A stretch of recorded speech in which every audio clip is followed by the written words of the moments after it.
My name is Simon. I am the head coach for this program when it comes to football, but also kind of an assistant role in terms of the strength and conditioning to support perform in their work.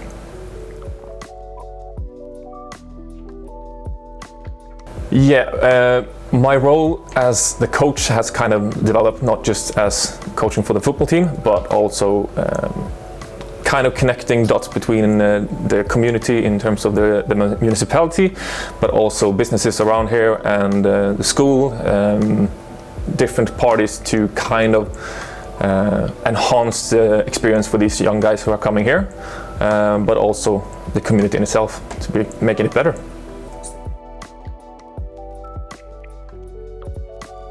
It's been good. I think it is not a lost concept, but it's kind of lost in Sweden after the high school level to leave out education and sports combined, which is sad, but it is a great opportunity for me to start reconnecting those dots again, but as an individual level, but also coaching that and promoting it more.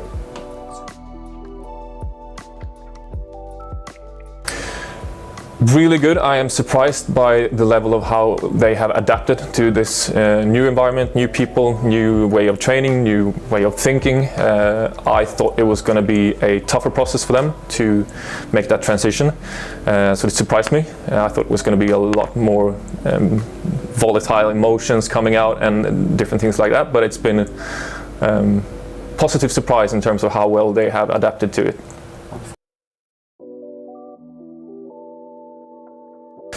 Definitely, there has been, the program would have it a lot tougher if they didn't have all those parts connected to this program. The whole need for getting the food already made for the students and when they come here to eat, and that just simplifies a lot and takes away the time management to actually take the time to cook their food. Of course we want them to learn that as well and improve that, but just the time essence of that takes away. The accommodation that's been provided to us is incredible, especially for these young guys who are moving out of their house for the first time with their family, and this is the first residence they have. It's been phenomenal, and it helps the transition, makes it a lot easier for them. When it comes to the facilities that we're using in terms of training, I can't complain at all. We have everything we need in order to provide the best coaching from my point of view, but also for the players to access best possibilities to improve.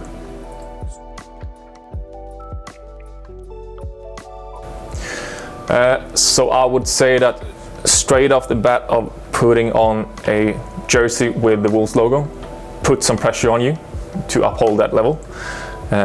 Not only do we have our principles in the way we work in terms of NYSA, but having that badge on already puts, of course, a bit of privilege, but you also get eyes on you, and you have to perform not only on the pitch, but how you act as a human being.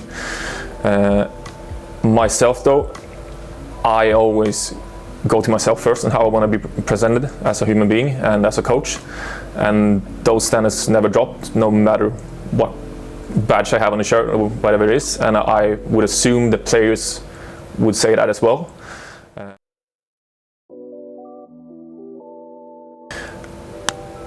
That question also comes into why I actually joined this program as a head coach, and why I've joined up with NYSA Sweden is because of my conversations with you, Owen Southgate, in terms of how we actually view football, how it should be played, how it should be operated, and how we should coach it and develop it, which is sure a lot of focus on a constraints-based approach, but it is extremely focused on the aspect of play, of flow, and getting players to just kind of get out of their own heads and just enjoy the game and feel out where it should take them. So I'm very much focused on that as well as a coach, an individual in general in life. We'll meet different challenges constantly, and it won't be the same pictures all the time on the football pitch. It will be different pictures, but you'll find similarities in them, and then you can adapt to it. So the main principle for me is to help the football players be take a lot of autonomy in their own game and make their own decisions out there. Of course, it is a collaborative experience in regards to their teammates as well and the opponents they're facing, but a constraints-based approach that I'm using mostly is providing me the opportunity to put them in different environments where they have to adapt and make their decisions from that. So I can, without saying things to them, put them in situations where they will themselves find the ideas and the ways to achieve the goal of the session.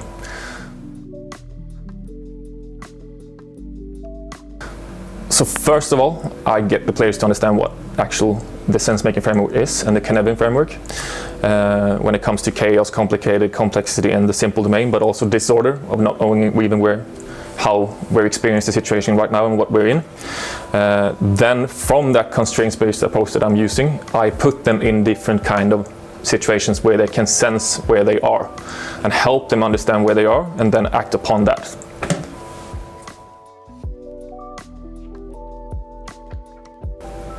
I thought it was going to be more in terms of flashy football players that are doing amazing things or something like that, but the standout moments have been seeing how openly vulnerable the players can be with you after just a couple of days.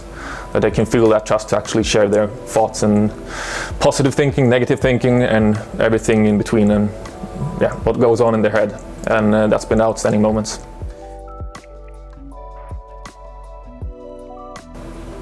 Well, it's hard to say just one thing. It usually comes into just intent. We hopefully show that we care about them. We're taking the time to listen to them. We're asking them questions, also tough questions, but we don't just back out when something is uncomfortable to talk about. We sit in those tough moments with them, and I think that builds trust. And also I share my own vulnerabilities and experiences and negative thoughts, which kind of makes them feel as well that I'm equally not oblivious, but unconscious sometimes as well of my actions or where it can be in life. Definitely, my greatest joy and fulfillment I get as a coach is when I can get a player to stop hiding on a pitch, because I've experienced that a lot as a coach, but also as a player myself. And by doing that and stop hiding, it takes a lot of vulnerability. And as soon as you go into that vulnerability, you will also get creativity, which it stems from. So it's very much focused on vulnerability.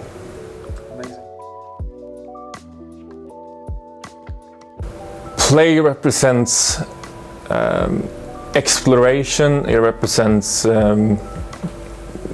creativity, like we mentioned before. It represents an aspect of not knowing where it will take us, but we'll have fun doing it.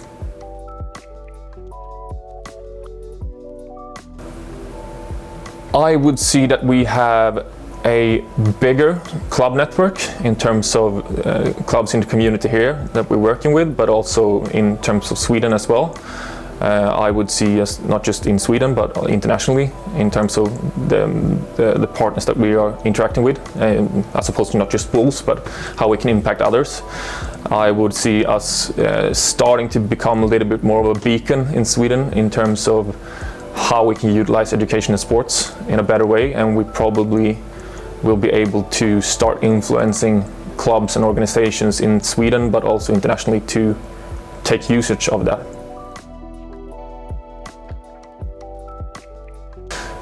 So it can easily become a feeling when you get 6, 7 players in, 5 players, doesn't matter the amount really, but there comes in a bunch of players to a new team from nowhere with a badge on the chest which is Wolverhampton, and then you're supposed to suddenly uphold the standards of your own team to that. It can be intimidating, not just for a coach and organization but also the players in the squad.